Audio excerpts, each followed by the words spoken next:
하나님의 말씀 계속해서 다니엘 2장입니다. 다니엘 2장 36절부터 45절입니다. 다니엘 2장 36절부터 45절 말씀 우리 다 같이 한 목소리로 봉독하시겠습니다. 그 꿈이 이러한즉 내가 이제 그 해석을 왕 앞에 아뢰리이다.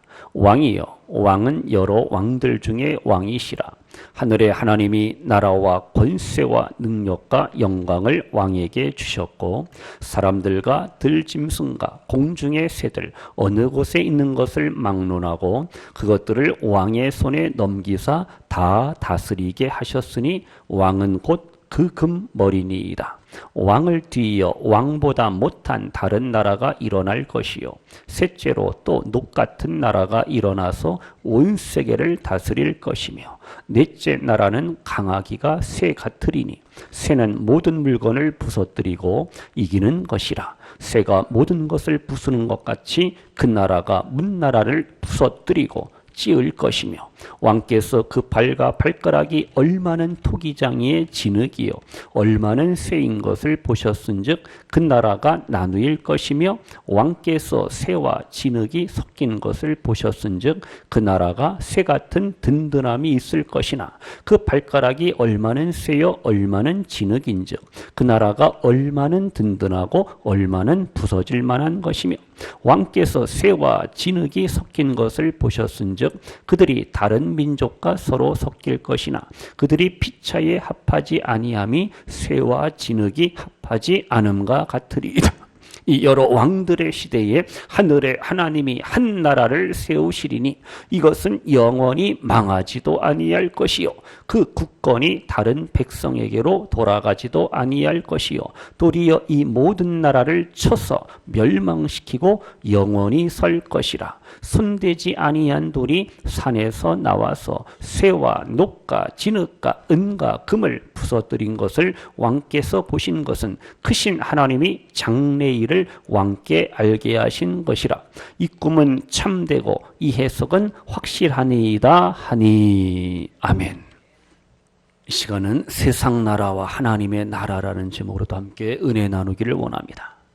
느부갓네살 왕이 뭘 꿨어요? 꿈을 꿨습니다. 도저히 무슨 내용인지 무슨 꿈인지 기억이 안 나고 생각이 안 나고 느부갓네살 왕이 그 꾼 꿈 때문에 어떻게 해요? 번민하고 고민하고 낙심하고 근심하고 두려워하고 큰일 났어요. 느부갓네살 왕이 바벨론의 모든 지혜자들을 다 죽이겠다 그래요. 죽인다는 거예요. 큰일 났어요. 다니엘과 그의 세 친구 믿음의 사람들도 큰 위기를 만납니다. 그때 다니엘은 하나님 앞에 기도합니다. 하나님 앞에 매달립니다.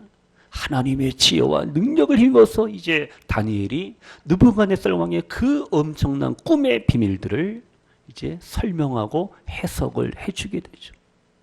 그래서 오늘 느부갓네살 왕이 꾼 그 꿈의 내용이 무엇인가 우리가 좀 더 살펴보기를 원합니다. 머리는 정금이 큰 신상이 있는데 머리는 정금, 금이에요. 가슴과 팔은 을입니다. 실버. 배와 넓적다리는 놋, 구리로 되어 있어요. 종아리는 쇠, 철로 아이언, 철로 되어 있고요. 발과 발가락은 역시 또 쇠와 진흙으로 이렇게 그 신상이 구성이 되어 있습니다. 그런데 갑자기 돌이 얼마나 큰 돌인지 몰라요? 그냥 돌이 손대지 아니한 돌이 옛날 성경에 뜨인 돌, 플라잉 스톤 돌이 날아와서 그 거대한 신상을 팍 부숴버립니다. 박살내버립니다. 그래서 이제 본문 37절 38절에 보시면은 이 머리 신상의 머리는 정금으로 됐습니다. 그래서 이 신상의 머리 정금은 무엇을 의미하느냐? 바벨론 제국을 의미합니다. 바벨론의 느부갓네살 왕을 의미합니다. 우리가 이 금 정금은 모든 보석 중에서도 그래도 으뜸으로 최고로 여기는 그러한 보석이잖아요. 보물이 있잖아요. 지금 바벨론 제국이 느부갓네살 왕이 모든 나라의 통치자, 세계를 지배하고 정복한 그러한 머리와 같은 역할을 한다라는 거죠. 금같이 귀한 왕이라는 거예요. 그런데 이 머리 정금 시대, 바벨론 제국 시대는 역시 또 잠깐입니다. 무너진다는 거예요. 느부갓네살 왕도 결국 이제 왕의 자리에서 물러날 수밖에 없고, 세상 권력은 절대 영원하지 않다라는 사실 우리가 아셔야 됩니다. 하여튼 머리는 정금, 바벨론 느부갓네살 왕을 의미해요. 그 다음에 이제 두 번째로 가슴과 팔은 은으로 됐다 그랬죠. 이것은 그 당시에 또 다음 제국인 메데, 미디아, 그리고 파사, 페르시아 제국을 의미합니다. 바벨론 제국을 무너뜨린 나라가 바로 메데. 근데 메데, 미디아, 메데 나라는 잠깐입니다. 잠깐 있다가 다시 파사, 페르시아 제국이 세워지면서 메데와 파사가 통합이 돼 한 나라가 됩니다. 이렇게 해서 페르시아 왕국이 세워지죠. 우리가 잘 아는 이 이라크 지역이 옛날에 바벨론 제국입니다. 바벨론 제국. 그리고 우리가 잘 아는 이란은 페르시아 제국 그러한 그 지역인데요. 어쨌든 바벨론 제국의 시대도 물러가고 무너지고 결국은 또 메데, 페르시아, 파사, 페르시아 제국이 또 세계를 다스리게 되죠. 그 다음에 이제 39절에 보시면은 배와 넓적다리가 나옵니다. 이것은 이제 노수로, 구리로 구성이 되어 있습니다. 이것은 어느 나라를 말하느냐? 그 다음 제국이 바로 헬라 제국입니다. 헬라 제국. 우리가 잘 아는 노수는 아주 단단합니다. 이 구리 노수는 변하지 않아요. 그래서 노수로 만든 그러한 도구들이 집에도 많이 있잖아요. 철도 강하지만 철보다 더 강한 것이 사실 노십니다. 구리입니다. 쇠는 뭐예요? 시간이 흐르면 부식돼요. 녹슬어 버립니다. 그런데 구리는 얼마나 단단해요. 변함이 없어요. 구리동이요. 바로 이것은 하여튼 헬라 시대를 상징하는데, 헬라 제국의 최고의 그 왕이 누굽니까? 알렉산더 대왕이죠. 알렉산더. 세계를 정복함에도 불구하고 더 내가 정복할 땅이 없구나. 하여튼 젊은 나이에 세계를 정복했지만 결국은 또 병으로 죽게 되죠. 그것이 또 인생이잖아요. 그러면요, 40절에 보시면은 종아리가 나옵니다. 종아리. 신상의 종아리는 뭘로 되어 있어요? 새로 되었다. 그래서 이것은 어느 나라를 또 상징하느냐? 헬라 제국 다음이 뭡니까? 로마 제국입니다. 로마 제국을 가리키는 거예요. 철은 물론 강합니다. 날카롭습니다. 모든 무기가 다 이 철기 문화로 되어 있잖아요. 하여튼 로마 제국이 또 세계를 정복하고 세계를 다스리죠. 그때 로마 제국이 기독교를 엄청나게 핍박합니다. 특별히 로마의 황제들이 기독교 신앙에 대해서 거부감을 느끼고 많은 교회와 그리스도인들을 핍박하고 잡아 죽이고 엄청난 핍박이 있어요. 근데 하나님의 섭리는 놀랍습니다. 로마 제국이 세계를 지배할 때 그 힘을 이용해서 하나님은 기독교가 온 세상에 전파될 수 있도록 로마 제국의 문화, 정치, 경제, 도로까지 모든 것들을 사용하셔서 복음을 전하시는 그러한 하나님이시죠. 이렇게 하나님의 섭리는 참으로 놀랍습니다. 오묘합니다. 로마가 세계를 정복하고 장악했지만은 기독교는, 교회는, 복음은 또 로마 제국을 장악하는 거예요. 결국은 로마 제국이 콘스탄틴 대제 때 AD 주 313년에 기독교를 로마의 국교로 공인하는 이러한 놀라운 또 역사가 일어나죠. 이렇게 해서 하여튼 복음은 계속해서 전파됩니다. 그러면 그다음에 이제 41절 이하에 보시면은요, 발가락도 마찬가지 쇠와 진흙으로 이렇게 나뉘어졌습니다. 쇠하고 진흙은 절대 섞여질 수가 없잖아요. 그래서 여러 가지 해석합니다. 공산주의다, 민주주의다, 해석을 할 수가 있죠. 어쨌든요, 발가락이 쇠와 진흙으로 구성이 되어 있습니다. 로마 제국이 무너진 다음에 동로마 제국, 서로마 제국 이렇게 나뉘어지죠. 거기서 또 이제 또 로마 여러 제국이 또 나뉘어져요. 여러 가지 분열 왕국으로 나누어집니다. 그래서 유럽에도 많은 그런 왕국이 세워지죠. 보세요. 지금 바벨론 제국 시대를 거쳐서 페르시아 제국, 그 다음 헬라 제국, 그 다음 로마 제국 이렇게 해서 여러 시대, 제국, 왕국을 걸쳐서 지금 오늘날에까지 역사가 지금 흘러왔다라는 거죠. 지금 하나님께서 느부갓네살 왕을 통해서 세계의 역사가 어떻게 펼쳐질 것인가, 그것을 보여주시는 거죠. 다니엘을 통해서 다니엘의 그 꿈을 해석하고 그 꿈을 해몽하잖아요. 여기서 우리가 아셔야 됩니다. 하나님은 역사의 주인공입니다. 히어로. 역사의 주인공이 하나님이시. 그 하나님께서 우주 만물, 인류의 역사 모든 것들을 통치하고 다스리시는 그러한 하나님이시.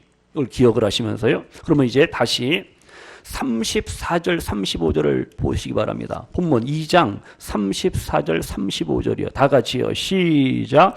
또 왕이 보신즉 손대지 아니한 돌이 나와서 신상의 새와 진흙의 발을 어떻게 해요? 쳐서 부서뜨리매 그때의 새와 진흙과 녹과 은과 금이 다 어떻게 해요? 부서져 여름 타작마당에 겨같이 되어 바람에 불려간 곳이 없었고 우상을 친 돌은 태산을 이루어 온 세계에 가득하였나이다. 아멘. 손대지 아니한 돌이 나타나서 그 거대한 신상을 부숴버립니다. 다 부숴버려요. 이것은 무엇을 의미한다 그랬어요? 이 손대지 아니한 돌은 결국은 예수님을 의미합니다. 예수 그리스도의 복음을 말합니다. 예수님께서 초림하시고 예수님께서 재림하셔서 이 세상을 다스리고 이 세상을 통치하고 결국은 하나님의 나라가 도래하고 하나님의 나라가 완성이 될 것을 우리에게 말씀하고 있어요. 바벨론 시대부터 하나님께서 이제 구체적으로 세계의 역사가 어떻게 펼쳐질 것인가 보여주는데 결국은 예수님의 오심을 통해서 세계의 모든 역사들이 세상의 모든 것들이 다 예수 그리스도를 통해서 주관되어지고 다스리고 통치되어짐을 말씀하고 있어요. 예수님이 오셔서 이미 하나님의 나라가 시작이 되는 거예요. already 이미 시작이 되었어요. 그러나 예수님이 이제 아직 재림하지 않았기 때문에 예수님이 다시 오실 그날까지 우리는 아직이라는 not yet 아직이라는 그러한 관계 속에서 우리가 오늘을 지금 현재 2016년도 오늘을 지금 살아가고 있습니다. 지금 보세요. 하나님께서 하나님의 기쁘신 대로 바벨론의 느부갓네살 왕을 세우기도 하시고 패하기도 하시는 하나님이에요. 그러니까 지금 바벨론의 느부갓네살 왕은 하나님의 구원 역사를 위해서 쓰임받는 하나의 도구, 도구에 불과하다라는 사실이에요. 느부갓네살 왕이 잘나서 능력이 있어서 왕이 되고 세계를 다스린 것이 아니라 하나님의 도구로서 지금 쓰임받는 겁니다. 하나님의 도구로서 적용합니다. 마찬가지예요. 우리도 하나님 앞에 쓰임을 받아야 되는데 어떤 이들은 악한 일에 쓰임을 받아요. 참 얼마나 안타고요. 악한 일에 나쁜 일에 쓰임을 받는 사람들이 있어요. 가룟 유다와 같이. 어떤 이들은 선한 도구가 되어서 하나님의 나라를 위해서 주님의 몸된 교회를 위해서 수고하고 봉사하고 헌신하고 충성하고 그렇게 쓰임받는 이들이 있는 반면에 교회에서도 마찬가지 원망하고 불평하고 이간질하고 다른 사람들에게 아픔이 되고 가시가 되고 상처가 되고 쓴뿌리가 되어서 그 한 사람이 그래도 자기가 스스로 신앙을 세워나가고 싶은데 옆에서 끌어내리고 방해하고 이러한 신자들이 이러한 교인들이 이러한 직분자들이 있다라는 거예요. 우리는요 선한 일에 쓰임받아야지 악한 일에 쓰임받는 악한 도구가 되어서는 안 된다라는 사실 우리 여기서 깨닫기를 바랍니다. 이제 주님의 몸된 교회 각 기관 부서에 충성과 봉사와 사랑과 헌신의 그런 일꾼들이 많이 세워져야지 모든 기관 부서가 잘 활성화되고 돌아가고 부흥하고 그래야지 또 교회가 또 부흥하고 성장하고 하나님의 나라가 또 견고하게 세워진다라는 사실 우리 여기서 깨닫기를 바랍니다. 지금 하나님께서 믿음의 사람 누구의 다니엘을 통해서 하나님의 약속, 하나님의 어떠한 절대성, 하나님이 누구이신가를 지금 바벨론 왕 느부갓네살 왕에게 보여주시는 겁니다. 증언하고 있어요. 다니엘이. 그래서 지금 보신 바와 같이 바벨론 제국 이후에 모든 등장하는 나라들, 왕들 다 마찬가지예요. 하나님의 약속을 위해서 흥하기도 하고 망하기도 하고 쓰임받기도 하고 버림받기도 하고 이러한 사실을 우리가 알 수가 있어요. 다시 말씀입니다. 우리 일부 예배 드리는 성도님들, 우리 윤회계 여성교도 마찬가지.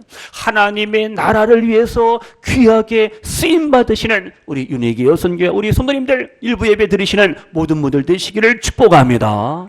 우리가 하나님 앞에 귀하게 능력 있게 쓰임받아야지 있어도 그만 없어도 그만 도움이 안 되는 그러한 존재, 도움이 안 되는 성도, 도움이 안 되는 직분자 얼마나 비참, 얼마나 불쌍해. 쓰임을 받지 못하는 건 뭐예요? 버림받는 거예요. 버림받는 거예요. 우리가 주님을 섬기고 교회를 섬길 때 귀하게 쓰임받아야 되는데 버림받고 아무개는 필요가 없어. 도움이 안 돼. 교회 발전, 교회 부흥 각기관 부서에 걸림돌이 된다. 이 얼마나 안타까워요. 우리 모두가 하나님의 나라를 위해서, 주님의 몸된 교회를 위해서, 귀한 일에 더욱더 복음 전파를 위해서 쓰임받으시는 우리 귀한 성도님들 모두가 되시기를 축복합니다. 그래서 이제 세상 나라는 다 무너진다니까요. 세상 나라는 망하는 거예요. 하나님께서 이 놀라운 구원의 역사를 펼치시는데 결국은 예수님이 오셔야 됩니다. 메시아가 오셔야 돼요. 그래야지 복음의 시대, 성령의 시대가 도래할 때 영원한 궁극적인 하나님의 나라가 세워지고 완성이 되는 거예요. 세상 나라는 이 거대한 신상과 같이 무너집니다. 무너져요. 망하는 거예요. 파괴될 수밖에 없어요. 그러면 다시 본문을 보세요. 44절, 45절입니다. 44절 보세요. 44절이요. 다 같이요. 시작. 이 여러 왕들의 시대에 하늘의 하나님이 뭘요? 한 나라를 세우시리니 이것은 뭐예요?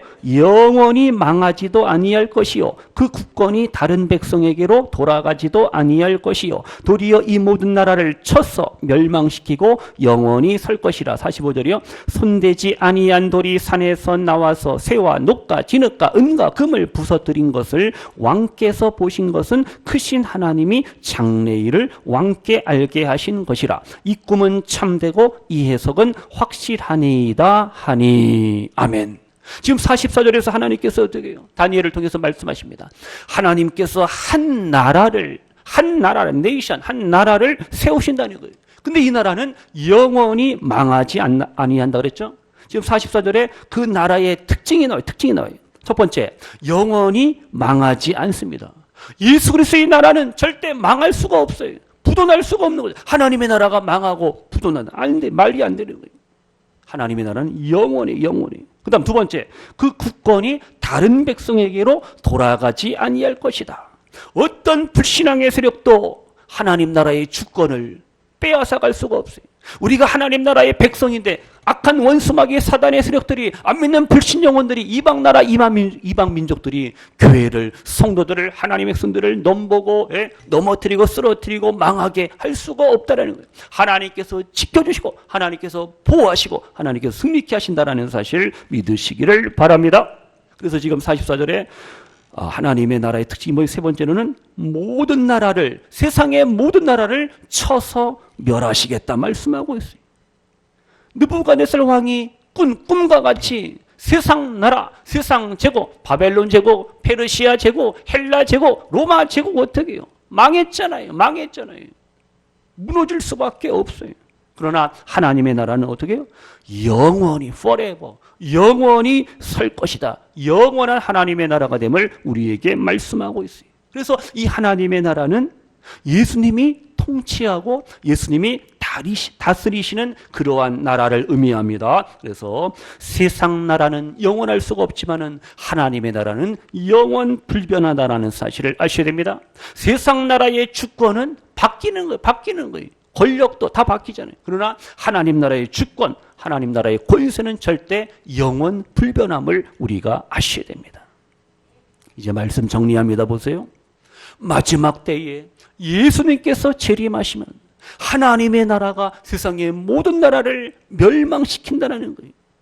이 세상의 나라는 절대 영원할 수가 없음을 꼭 기억하시기를 바랍니다. 그럼 보세요. 사람들이요. 세상 사람들은 이 세상이 영원한 것처럼 살아가고 있다는 거예요. 본인들도 천년 만년 살 것처럼 그렇게 살아가요. 그 이상한 노래처럼 백사가 되어도 나 할 일이 있고 뭐가 있고 나를 데려가지 마라. 이상한 노래도 있지만 하여튼요. 사람들은 재물과 권세와 명예, 자기가 누리는 세상의 부귀영화가 영원한 것으로 착각하며 살아가고 있다는 거예요. 그러나 세상 것은, 물질은 영원한 것이 아니잖아요. 아무리 세상의 것을 많이 가져도, 어떤 권세와 부귀영화, 영광을 누려도 그것은, 세상의 것은 영원할 수가 없어요. 그런데 사람들이 왜 세상의 것을 영원한 것처럼 착각하며 그것을 붙잡고 살아가냐 이거예요. 얼마나 어리석어요. 그러면서 사람들이 참 이상해요. 그러면서 하는 말이 죽으면 끝이래. 인생이 죽으면 다 끝이다. 또 이렇게 사람들이 착각하고 있습니다. 죽음이 끝이 아니죠. 육신의 죽음이 마지막이 아니잖아요. 이 세상 것도 영원한 것이 아니지만은 이 세상이 끝이 난다고 해서 모든 것이 다 끝이다. 엔드. 끝이 아니라는 거예요. 그 다음 뭐가 있어요? 넥스트. 천국이 있고 지옥이 있고 영생이 있고 영벌, 영원한 멸망이 있잖아요. 사람이 이걸 모른다니까요. 하나님을 모르는 인생들, 세상의 것이 영원한 것인 줄 알고 착각하며 살아가는 인생들은 결국은 영원한 지옥 형벌에 떨어집니다. 영원한 고통을 맛보는 거예요. 그러나 우리는 믿음으로 살아갈 때 예수 그리스도를 통해서 내가 하나님의 자녀가 되고 구원받고 하나님의 백성이 되었는데 우리에게는 영원한 천국이, 영원한 하나님의 나라가 우리 가운데 기업으로, 선물로, 유업으로 주어진다라는 사실 믿으시는 우리 성도님들 되시기를 축복합니다. 우리가 이제 가야 될, 돌아가야 될 그 하나님의 나라는 절대 망함이 없어요. 망할 수가 없어요. 세상 나라는 망하지만 하나님의 나라는 멸망할 수가 없어요. 그 어느 누구도, 원수마귀 사단의 세력도 하나님 나라와 하나님 나라의 백성을 넘볼 수가 없다, 해코지 할 수 없다라는 사실을 우리가 아시면서요, 이제 결론적으로 성도님들 이 땅을 살아갈 때 어떻게 해요? 영원한 하나님의 나라를 소망하며 오늘을 살아가셔야 됩니다. 그래서 우리는 이 땅을 살아갈 때, 오늘의 삶을 살아갈 때 세상을 살아갈지언정 세상에 너무 집착하고 세상에 너무 매여 있는 것이 아니라 내가 돌아가고 내가 사모하고 내가 누려야 될 그 하나님 나라의 영광을 우리가 기대하며 기다리며 소망하면서 우리가 오늘을 아름다운 믿음으로 살아가시기를 축복합니다. 그래서 우리가 오늘을 살아갈 때 누굴 닮아야 돼요? 예수님을 닮아야 됩니다. 하나님의 거룩하심을, 예수님의 거룩하신 성품을 우리가 본받으며 배우며 닮아가는 성도의 삶이 있어야 돼요. 하나님의 백성이요 하나님의 자녀임에도 불구하고 우리의 마음속에 계속해서 원망과 불평이 끊이지 않습니다. 시기하고 질투합니다. 미워합니다. 다툽니다. 남을 억누르고 남에게 아픔이 되고 남에게 상처가 되고 가시가 되고 쓴뿌리가, 이게 아니라는 거예요. 서로 사랑하며 서로 섬기며 서로가 힘을 모아 뜻을 모아서 주님을 섬기고 교회를 섬기고 가정을 섬기며 우리가 삶 속에서 늘 하나님의 자녀로서 거룩한 온전한 삶을 살아갈 수 있는 우리 모두가 되시기를 축복합니다. 특별히 우리가 하나님 나라의 그 기쁨을, 하나님 나라의 영광을, 예수 그리스도의 복음을 알지 못하는 영혼들에게, 하나님 나라에 속하지 아니하고 세상 나라에 속한 그 불신 영혼들에게, 불신 가족들에게, 불신 이웃들에게 예수님의 복음을, 천국 복음을, 하나님 나라의 복음을 전할 수 있는 우리 교회, 우리 모두가 되시기를 축복합니다. 이제 하나님께서 오늘 일부 예배 드리시는 우리 성도님들을 통해서 하나님의 나라를 아름답게 견고하게 세워 가신다라는 사실 믿으시기를 바랍니다. 다니엘을 통해서 세계의 그 모든 우주 만물, 나라 민족의 모든 것들이 어떻게 펼쳐진가를 하나님이 다니엘에게 보여주셨잖아요.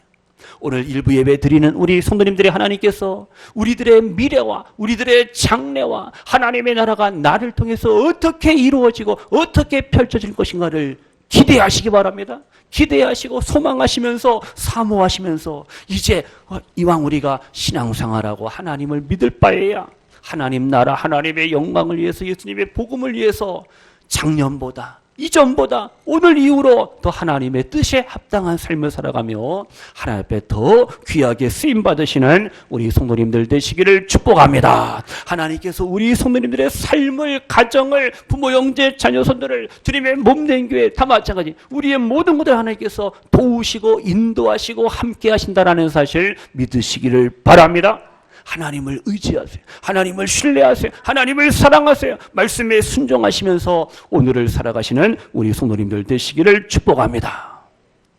하나님 나라를 위해서, 하나님의 나라가 나를 통해서, 우리 교회를 통해서 어떻게 아름답게 세워지며 확장되어지는가 우리가 기대감을 가지고 또 설레임을 가지면서 오늘도 또 한 주간도 멋진 믿음으로, 아름다운 믿음으로 오늘을 살아가신 우리 귀한 성도님들 모두가 되시기를 주님의 이름으로 축원합니다.